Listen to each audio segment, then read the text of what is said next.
Are we going to do a massive picture or a small picture? Let's do a massive. Good. Fine. We're gonna wait here. Don't start having to go. Ouch. Down to the ball.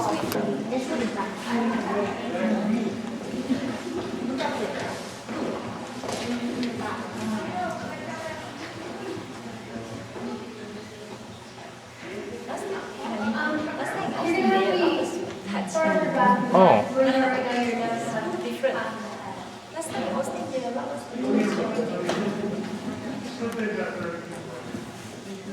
That should be good. I don't want to see how it comes out. On three. 1, 2, and it should turn out pretty well. I'm going to take one minute.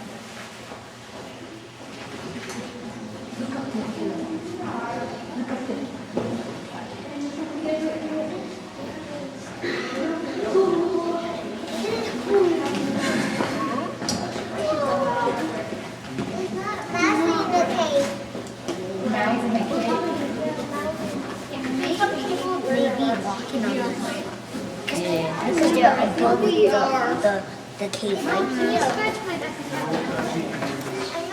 Some people can walk over here, step on the toes.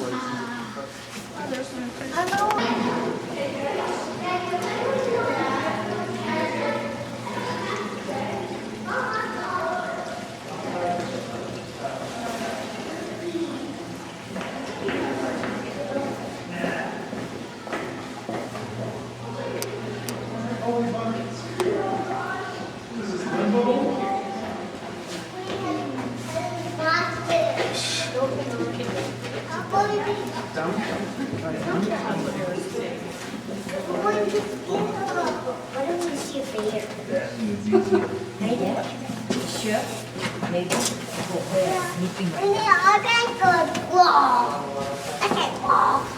No, bears are even meaner than that. When the cable. Daddy, come on. That's it. I don't need to.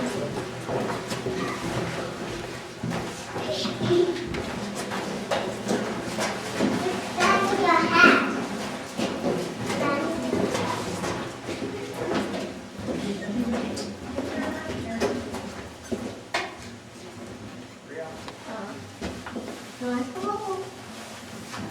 To touch the pictures finger?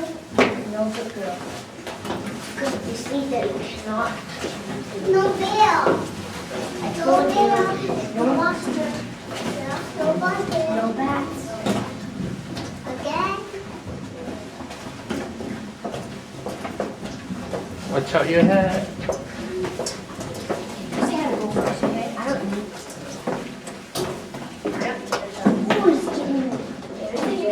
You can't walk straight. You are not at that, okay? That's all. Is everybody my friend?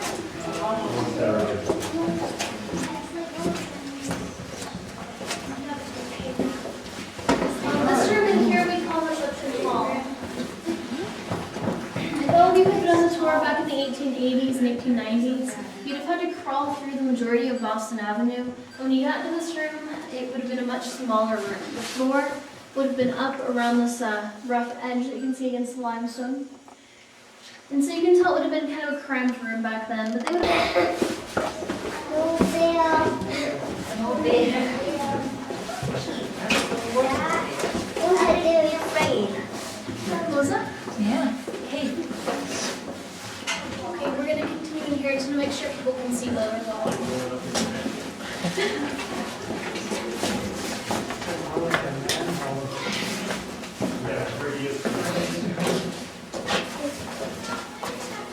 Wow. Don't wander off too far.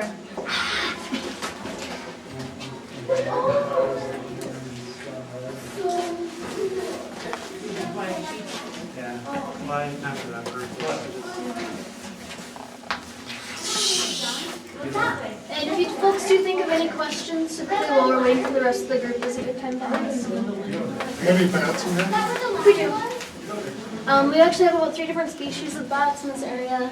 Most of them don't come into this cave though because we're pretty active. There's a lot of lights, a lot of people, a lot of sound.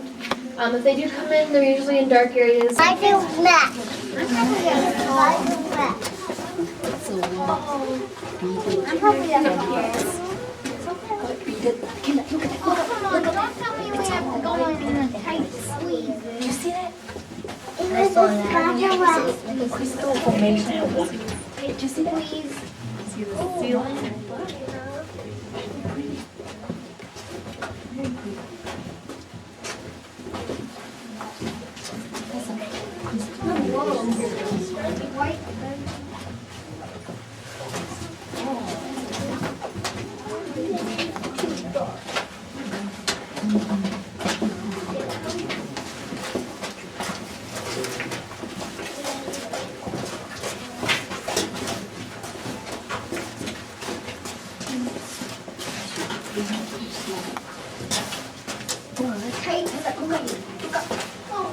This is the nursery right here.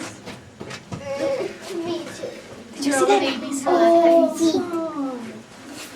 I just want to ask you guys to try and warn the taller people behind you to watch their heads on the right. We're coming up on our first right-hand turn. So cool. Yeah. Alright, we'll stop here and make sure everybody's through, okay? I know, I've told him 3 times. And if you go this way, you can't see this. We're allowed to go in. Is he far ahead of me? Because He left is leg- going into Oriental, so he's Oh, far that's ahead. fine. Alright, where's the Rachel? Everybody's What's stick? Stick. Just a nature, I think. What's stick? Sting. No, it's not. Yeah? No. What's stick? No. Jimmy, you think it's dark? Look up there.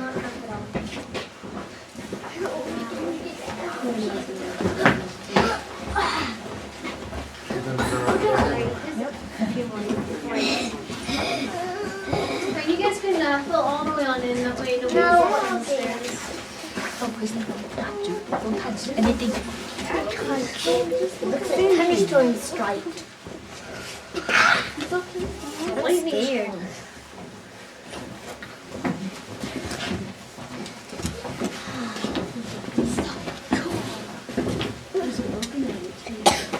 They used to be connected in another boat.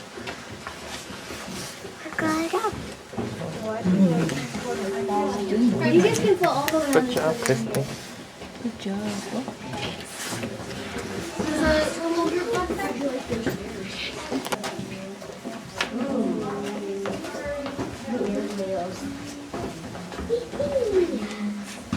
Can my last people hear me?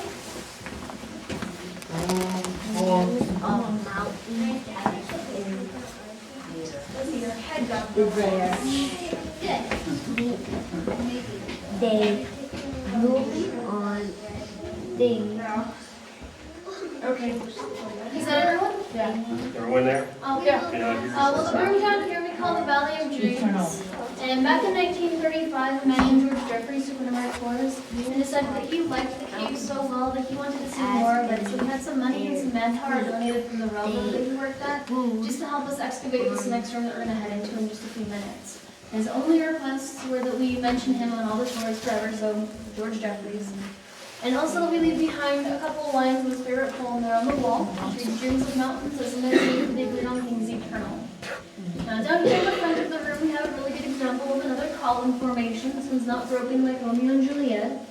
And we call this one Pickett's column. It's one of the only formations named after the Pickett brothers that originally found the cave. But you'll notice that it looks really shiny and it should not look like that. Does anybody want to guess why it does? It looks like it would be wet, but it's actually very dry, so it's not from water. Any other guesses? Do you guys remember the most important rule? Yeah. This is why. People used to touch this formation, and now it's covered in a layer of basically grease from people's hands. And not from clean hands, from hands that have been helping them crawl in the dirt for the past 4 hours as they made their way back here in the cave. So it's kind of gross when you think about it, and unfortunately, this is how the formations die when you touch them. You can actually see the layer of oil over it, and water is not going to pass through that. Water is not going to leave minerals behind that kind of surface, and so this is a dead formation. It can't grow anymore. Even though it is dead, I'm going to ask you guys to please leave it to rest in peace, and you can follow me into the Oriental Gardens.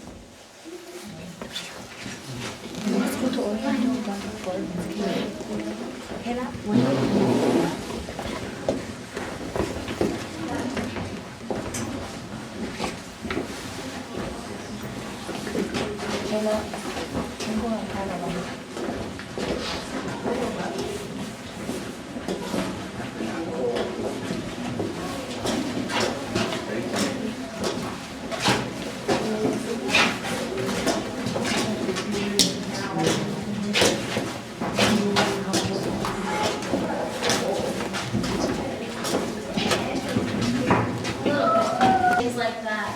This is the longest stalactite in the cave in this room. It's the very obvious one in the front. It's about 8.5 feet long, but unfortunately that is another dead formation, so it won't be growing anymore. Now, no, actually people broke it in several pieces. We were lucky enough to recover all the pieces though, and we had it reconstructed. So you can see what it should have looked like before it was broken, but unfortunately, because the hole in the middle doesn't line up, and because so many people touched the wall and reconstructing it, it can't go. But since we're here, and since there's a lot of stuff to kind of look around at, and since this beach itself is kind of boring, I'm going to talk a little bit. There's one right outside of the